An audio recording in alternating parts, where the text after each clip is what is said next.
Welcome back. We're here to preview Saturday's Premier League game between Swansea and Sunderland. That will start with the home side. It was a really impressive win at Southampton, wasn't it? Yeah, it was a great win. It was a much needed win as well, wasn't it? They've been in a poor run of form, and I think going to Southampton, no one really expected them to get too much out of it, probably themselves. I think if they could get a point, that'd be great. Obviously, Sigurdsson suspended, probably been their best player.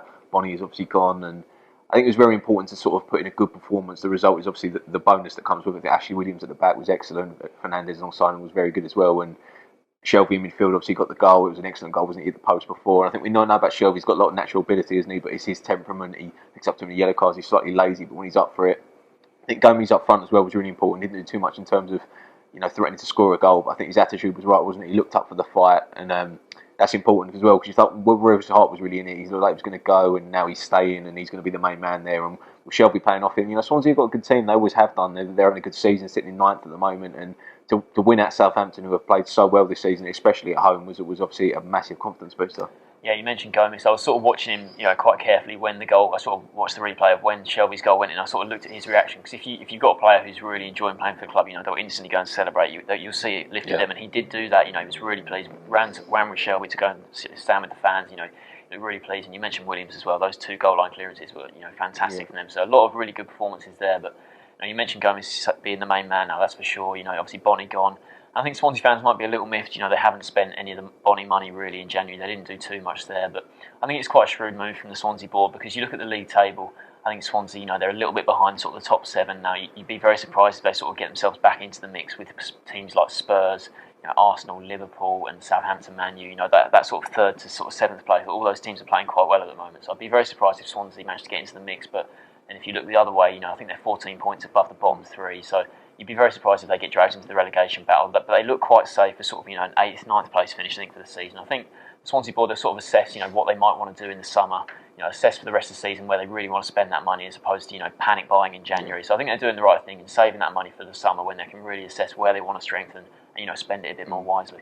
Definitely. Obviously moving on to the away side, into the match on the back of a 2-0 win over Burnley at home. Decent wins. Burnley were in good form, weren't they, into that game, and I think it's important for their strikers to get some goals. Defoe got his first goal for the club, wasn't it? I think that's an excellent signing, bringing him in. Surprised he went up to Sunderland. There was a lot of London clubs. Obviously, he's played in London in the past, and he spent most of his career down there, all of his career down there. So in the Premier League at least. So obviously him going there is excellent, and Connor Wickham getting that goal was important as well, isn't he? Because he's never really happened, as it, going forward. And Stephen Fletcher had his injury problems, and Josie Altidore was in and out, and Johnson. They've got some great players down there. They're nearly a good team, aren't they? I think they've only won 4 league games this season, drawn 11, been too many draws. And if they could turn some of those draws into wins, they'll be a top half team. And I think they've got the squad to do that. Gus Poyle's obviously a confident guy. He knows what he wants from his players, and obviously this is going to be a big test for them, and it should be a really good game. Definitely, yeah. And obviously since then they've had a game since then in the FA Cup in midweek, 4th round replay at Fulham.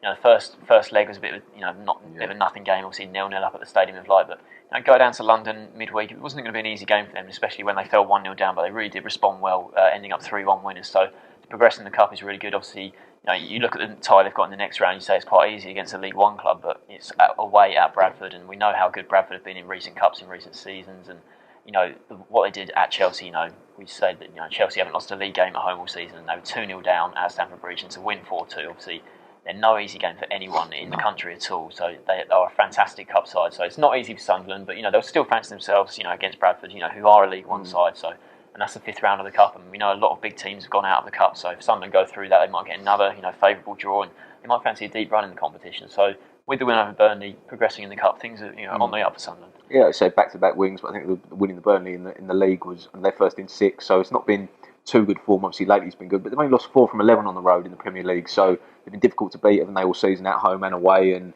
it's a type of game where they could nick it if they're nice and tight at the back, but it depends whether their players at the back, sort of like Brown and O'Shea, whether they can sort of form a good base for the team to build from. So it should be a good one. What's your score prediction for this one? Well, I think it's quite a tough game to call. I look at it and I think both teams they're in confident mood for sure. You look at Swansea, like you say, good win last week. Neither side conceded a goal in their wins last week, so I think I'm going to go for a draw in this one. I think I'm going to go 1-1. I actually agree. I'm going to go 1-1 as well. Yeah, okay. So both going for draws in this one. Thanks for watching.